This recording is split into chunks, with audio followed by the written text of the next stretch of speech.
পাকিস্তানের জেলে মানবাধিকার লঙ্ঘনের নতুন অভিযোগ তুললেন খাইবার পাখতুনখোয়ার মুখ্যমন্ত্রী ও পিটিআই নেতা মোহাম্মদ সোহেল আফ্রিদি। তার দাবি, রাওয়ালপিন্ডির আদিয়ালা কারাগারে বন্দি সাবেক প্রধানমন্ত্রী ইমরান খান এবং তার স্ত্রী বুশরা বিবির সঙ্গে ভয়াবহ দুর্ব্যবহার করা হচ্ছে। এমনকি প্রচণ্ড শীতেও তাদের কাছে গরম পোশাক পর্যন্ত পৌঁছাতে দেওয়া হচ্ছে না। ২০২৩ সালের আগস্ট থেকে আদিয়ালা জেলে আটক রয়েছেন ইমরান খান।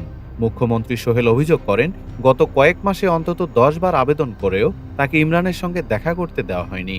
বৃহস্পতিবারও তার আবেদন নাকচ করে দেয় কারা কর্তৃপক্ষ। এরপরই তিনি প্রকাশ্যে ক্ষোভ উগরে দিয়ে বলেন, ন্যূনতম মানবিক সেবা থেকেও বঞ্চিত করা হচ্ছে বন্দি দম্পতিকে।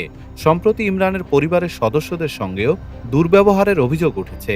গত মাসে ইমরানের ৩ বোন আলিমা, উজমা ও নুরা খান জেলে দেখা করতে গেলে তাদের ওপর জলকামান পর্যন্ত ছোড়া হয়, পরে অবশ্য দেখা করতে দেওয়া হয়।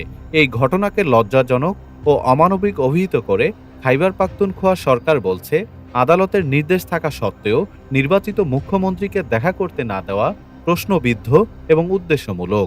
পাকিস্তানের রাজনৈতিক উত্তেজনার মাঝেই এই অভিযোগ নতুন বিতর্কের জন্ম দিয়েছে। ডেস্ক রিপোর্ট, বাংলাদেশ সময়। বাংলাদেশ সময়, সবার আগে দেশ।